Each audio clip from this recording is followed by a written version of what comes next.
I may have gone too far.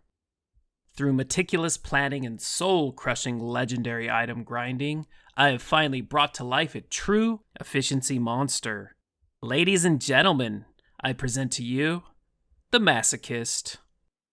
Before we get started, there are a few DLC-related spoilers ahead, including perk and equipment quest rewards from completing certain quests in Far Harbor and Nuka World.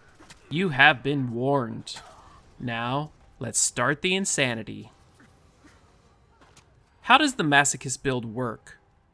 Essentially, the Masochist becomes insanely powerful by torturing himself like an albino in a Tom Hanks movie. Here, you can see he's wrecking every enemy in one of the most challenging side quests in Nuka World.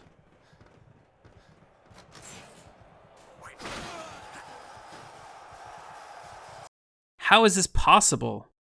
Well, first of all, through God, all things are possible, so jot that down.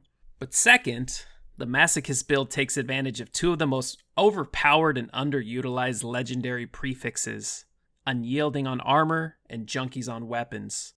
These two prefixes are like French fries in a Frosty, in that you'll feel guilty and sick afterwards. First, let's look at the Unyielding.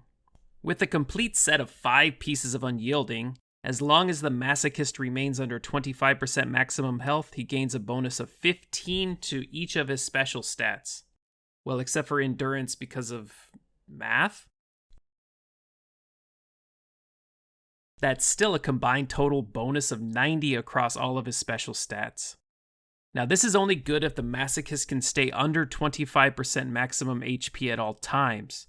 So how does he do that? The same way your Hot Pocket turns into a lava-filled tongue incinerator, the magic of radiation. The constant radiation damage also gives the Masochist a reason to rock the coolest cowl in the game, which gives him 4 intelligence as long as he endures 400 or more radiation. Is it anxiety-inducing and terrifying to constantly be running around with critically low health? Of course, but Jan says that anything that doesn't scare us is not worth doing. If you can overcome this anxiety through years of therapy and/or self-medication, you will be rewarded tremendously, as illustrated in this jarring wall of text. Speaking of self-medicating, let's talk about the second piece of the Masochist build, the Junkie's prefix. For every withdrawal the Masochist is suffering from, he gains 15% damage with that weapon. There are 12 withdrawals you can suffer from simultaneously, which means the Masochist gains 180% bonus damage when using a Junkie's weapon. So, like all my favorite musicians and comedians who believe that heroin was the key to their creativity, the Masochist knew what he had to do.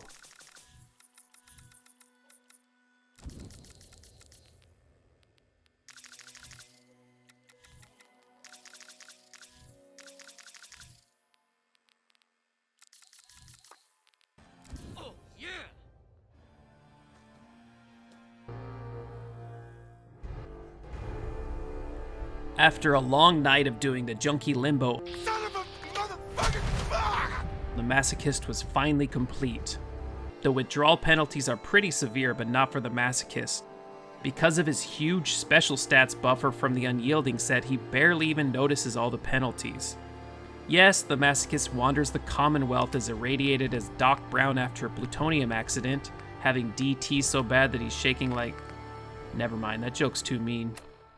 The results were unexpected. The Masochist plays on very hard because even he isn't dumb enough to torture himself with the arbitrary challenges of survival mode. On very hard, enemies take a really long time to die. Watch this sane person melee build go up against a console-generated legendary mythic Deathclaw. That's actually not bad. Facing off against the toughest enemy that the console can create should be quite a challenge. Now, watch the Masochist face off against the same console-generated legendary mythic Deathclaw.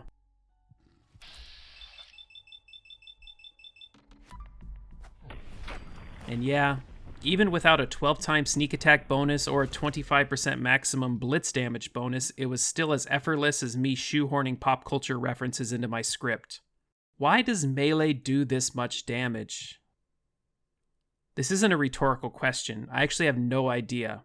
I knew melee would hit hard, but I didn't expect this. I could stand here and present some egghead argument based on facts, but I'll let someone else do that. As of now, my only theory came from tilting my head at a 45-degree angle. If you know the real answer, leave a long-winded comment below. Obviously, the main hurdle for this build is attaining all the gear. Yes, you could use the console command or a mod to get all of this gear effortlessly, but the Masochist will judge you harshly. That's right, there's no easy way out. There's no shortcut home. It takes time to become a true Masochist. However, if you want to learn the most efficient way to farm legendaries without cheating, check out this video. If you want specific information on the gear, special stats, and perks that work with this build, I put an academic write-up in the description. Feel free to read that when you run out of sheep to count. In closing, this build was a grindy nightmare to put together and it kinda broke the game. Hopefully you enjoyed this insanity. If you did, please subscribe and like the video. It would really help me out as a new YouTuber. Be sure to leave a comment dissecting frogs by explaining all of my jokes and pop culture references. In the next episode, the Masochist will be putting the spectacle in Spectacle Island by creating a giant slaughterhouse arena to entertain the raiders settled there. This will also become a ridiculous experience and bottle cap farm, so be sure to stick around for that one. And remember, to survive in the wasteland, you gotta be efficient.